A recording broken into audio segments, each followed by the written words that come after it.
So tonight we're going to talk a little bit, and we may continue next week, depends, that's a little bit to you all, but the idea we took behind the relationship between this thing called trust and anxiety. I think we all know what anxiety is, and we live with it probably day in and day out. And I'm not so sure how often and how well we live with the concept of trust, or in Hebrew what we call bitachon.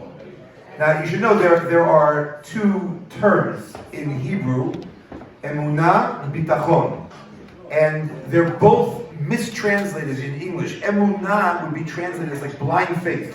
What do you believe? Belief. I believe in something. You believe in ghosts, I believe in witches, Bigfoots, yes or no, UFOs, I'm not sure. Belief. And then this word bitachon in Hebrew is translated as like security, like the guy like Tom that we have in the front, someone who's protecting us now at this. But really, if you drill down on these words, they mean something else altogether. Emunah and bitachon is really trust, it's faithfulness, it's something that we're all kind of grasping at, and I'll hopefully try and demonstrate how we're grasping at it. And of course the opposite of that is going to be the anxiety that we live with and where that comes from. And the question is, well, can we do anything about it?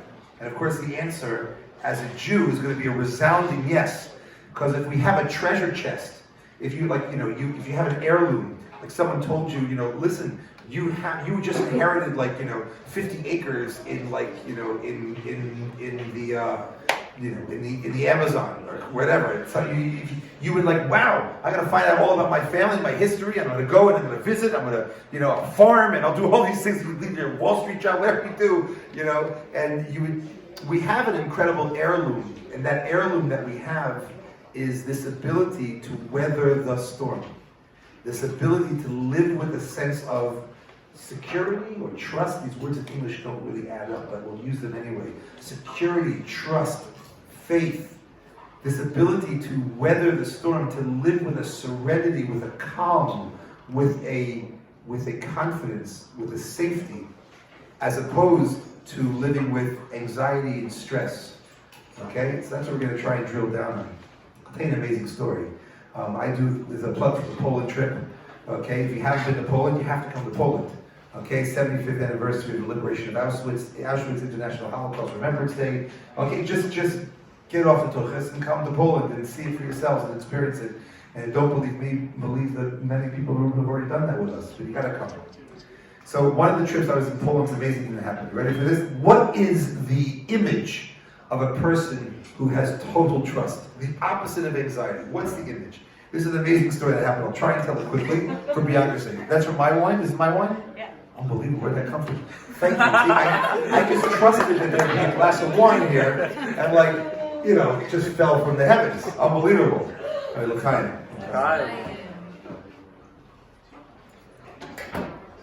Great. So, we were on a Poland trip. We had a bus. The bus broke down. Stay with me. This is good. The bus broke down. And the only bus they had in Poland available for us was a bus that basically had naked women on the sides of it.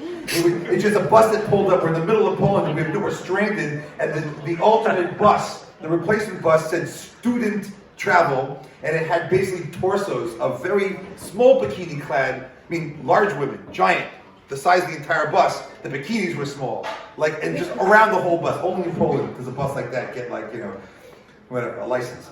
And so that's what so we're in this bus, and we went into what a crazy trip. We went into Ukraine, and we basically on the way back, we're stuck at the border. They took all our passports, and they didn't tell us when we would get them back. We ended up being there for 7 hours. We're at the border for 7 hours, a bus full of Jews. And what do you do when you're there for 7 hours? You don't know how long you're going to be there, but there's a little kiosk, and they sell vodka because it's Poland and Ukraine. So there's vodka, and we basically went in and we mom and dad's credit cards, whatever it was, bought out the whole everything, every ounce of vodka, and they ended up keeping us there for 7 hours. And as the trip leader, I'm canceling everything we were supposed to be doing if we had crossed the border, canceling it, okay? And everyone's drunk, and we have guitars, and we're singing, and we get out of the bus, and we're dancing with Ukrainian guards, whatever. It was pandemonium, but we're stuck at the border for 7 hours. We canceled everything off the itinerary, except the last thing we couldn't cancel. There's a place in Poland called Lezhensk. And Lezhensk has the grave of one of the holiest Jews from Hasidut, in the history of Hasidut. Very, very holy, very powerful, crazy place to go to. And we don't cancel it because it's mystical, it's deep, and it's wild. And we're going to go there, I don't care what time of night it is. We drive up. So we finally get out of the Ukrainian border into Poland. We canceled everything on the day because 7 hours have gone by. Everybody's rip-roaring, ready to go. And we've learned a lot of songs. We're teaching a lot of like old Jewish, Yegudim, Polish songs. And specifically the one that's attributed to this grand rabbi, this great rabbi, the Noam Elimelech of Lezhensk. So we drive across the border, we get there. We get there at 1 o'clock in the morning. Okay? It's freezing cold. There's nobody there. No one's coming to this town, okay? No one's there. There's not a Jew anywhere. They killed them all. No Jews left, except for the one, there's no one left, the one caretaker. Maybe he's Jewish, who knows? We're standing, we drive in at 1 o'clock in the morning. It's a graveyard. You can walk in anytime you want. We pull up around 1 o'clock in the morning. It's not even a parking lot. It's just where the dirt is actually maybe available for a bus. We pull in, and there are two Jews standing in this parking lot. Not a parking lot, in this drive. And there's a young Jew, Hasidic, right? Side curls, and there's an old Jew, floppy old hat, like this triangle kind of, like, right? An old, beautiful, old man, old Jew. It's 1 o'clock in the morning, they're standing there. We pull in the bus with naked women, right? We pull in the bus, right? And I get out, and I'm just like, I get out, and what are these people doing? They're standing there. And the old Jew goes, Ma'ariv, which is the Hebrew for the evening prayer. Ma'ariv, let's go. And I'm like, what? You want to pray? Like, standard evening prayer, nothing. And the son, his obviously son, said to me in Hebrew, he says, you don't understand, my father never missed a minyan. He's an old Jew, never missed praying with 10 other Jews, never missed a minyan. His father's yahrzeit was today, and he wanted to come to pray by the grave of this great holy tzaddik, this great righteous Jew, the Noam Elimelech. And I told him, you're going at the wrong time. You're so careful about praying with a minyan, you'll never get a minyan. There's no Jew. There's no Jews in Lezhensk. It's done. He says, they'll send me a minyan. I'll get a minyan. You're not going to get a minyan. There's no way you're never going to get a minyan. I'll get a minyan. I'll get there. I'll pray at the grave of the Noam Elimelech. He'll send me a minyan. So what happened? So the guy says, you're not going to believe it. We finished at the grave. We finished praying. I told my father, it's midnight. There are no Jews for hundreds of miles. Nobody's coming to Lezhensk. He says, I prayed at the grave. The Noam Elimelech will send me a minyan. Just wait. And they waited. And guess what? We were stuck at the border for 7 hours, and we arrived with 40 Jews drunk out of their skull in a naked bus. Pull into the parking lot, and he gets up like, good, no, let's go. Right? I said, well, wait a second. This is not a bus full of Hasidim from Brooklyn. These are a bunch of college guys. I just got to prep them for what's going to happen. And the most amazing thing was, he didn't flinch. He knew that he was going for a holy mission. He was going to pray also that he'd be sent a minyan. And he waited. Like nothing. And when we showed up, it wasn't like, whoa, unbelievable, I prayed again. Nothing. Business as usual. Okay, fine, let's go, let's start. I had taught all of the students this nigun, the melody that was born from this place, for the Noam Elimelech, and we danced in the parking lot at 1 o'clock in the morning in the freezing cold middle of Poland, singing this melody over and over again. We were blown away, of course, but what this represented, you're looking at a man who just lived, he was the personification of emunah, bitachon, of trust.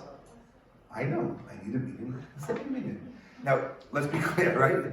And he didn't flinch, and we were all blown away. Now, that's not you and me. That's a very high, holy person. But the question is, for us in our world, can we reverse engineer something like that? He learned it from his father's knees and his mother's embrace as a child, that God will provide all these things. But the question is, can we reverse engineer it? How do we, in our crazy world, in our crazy lives, what do we hold on to? How do we begin the process and the conversation of reverse engineering a real sense of calm and serenity and trust and safety? All those words are under one umbrella called bitachon, and we're not this thing. How do we get that? That's what we're looking for. And the opposite of that, when we don't have it, we're an anxious ball, we're an anxious mess. Anxiety and stress, and you know what stress does to the body? It's killing us, right? Do you understand? We have a trip to South Africa. You got to come with us to South Africa. When you watch impala get attacked by a lion, what happens is they're all grazing and eating. The impalas are all grazing and eating, right? And then all of a sudden the lion pops out and chases them. They all run, and then the lion grabs one of them. And then when the lion grabs one of them, you know what they all do? All the other ones, 100 Impalas, you know what they do? They stop and continue eating. Now what happened? When the lion jumped out, stress ran through their body. Their hind legs, their quarters, everything. I have a bad back. If you read John Sarna, they'll tell you that everything in your back and your buttocks and your shoulders and everything is all psychosomatic. It's all mental. It's all mental. All of it. All the pain you have, all this, it's all mental stress. If you could actually talk to your brain, you could talk yourself completely out of it, you will have no symptoms. Yesterday you couldn't play tennis, you couldn't walk, you couldn't get out of bed, you can't move. I've had that where I can't move for a week. If you know how to think, the next day you can move like you're 18 years old again, and you'll never have the problem again. And he has stat after stat after stat after stat showing it. Your stress totally constricts you. An impala, when it's being chased by a lion, is stressed out. So stress goes to the shoulders, it can run, to the hind legs, so it can run, and to every part of the body. The second the lion has its lunch, all the stress goes away, and the impala grazes. And the lion's right there chewing on his friend. He doesn't think, poor Johnny got it bad, man. Look at Johnny, let's get out of here before the lion. He knows, he's hardwired to know that the lion's going to wait. The lion's not going after him. He has his food, he has his lunch. The system is hardwired. We have a problem that we dream and we emote and we fantasize and we and we get anxious about all of it, what we can be, what we shouldn't be, the future, other things. The Impalas doesn't have that problem. But the stress goes away. We carry stress with us all the time. We carry anxiety with us all the time. So I'll give you a little kernel of the secret over here, okay? The little heirloom that you have in that treasure chest that's down here that you inherited just by the fact that you're a Jew, right? Because we've been through it all. If there's a people that's been through it all, I mean, I have to digress for 1 second. There are videos out there, of course, from the liberation of the 75th anniversary of the liberation of Auschwitz, Holocaust Remembrance Day. There's one video that I mean, I didn't know how to react to it. It blew me away. There's a video of a Holocaust survivor, and he's with a group of students around, whatever, at the gas chamber in Auschwitz, and he's screaming at them. And I speak Yiddish. So he's talking about Roosevelt, if you want to Google it, Roosevelt, Holocaust survivor. He's talking about Roosevelt and how dare you didn't help us and all this stuff like that. But he says something in Yiddish is crazy. At the end of it, he's crying and he's describing what happens in the gas chamber. It's like, and he says something unbelievable. He says in Yiddish, he starts screaming at God. I have so many complaints about you, against you, you have no idea. And when I die, I'm going to go to the courts in heaven and you're going to answer to me. It's a 95-year, you have to watch this video. You'll know that that's what he's talking about in the Yiddish, you'll know. And you're going to have to answer to me. You're going to have to answer for 1 million children. And these mothers, the babies ripped out of their arms and smashed against the side of a cattle car. And you're going to have to answer for my sister, my mother. You're going to have to answer. I'm taking you to court. Unbelievable. He's saying it in Yiddish. He's giving blessings. He's talking about God the whole time. He's not talking about God like God's a million miles away. He hasn't thought about it. He's talking about God like he's right there, like his mother-in-law. Right? He's right there. You have this crazy dichotomy, this paradox of I am one with you, God. I happen to be very angry, and I want answers. And any Holocaust survivor deserves answers for sure. Okay, but the crazy thing, he's talking to God. He's no question in his mind, with 100% clarity. He lives, walks, talks, eats, sleeps, drinks with God right next to him. He's just angry.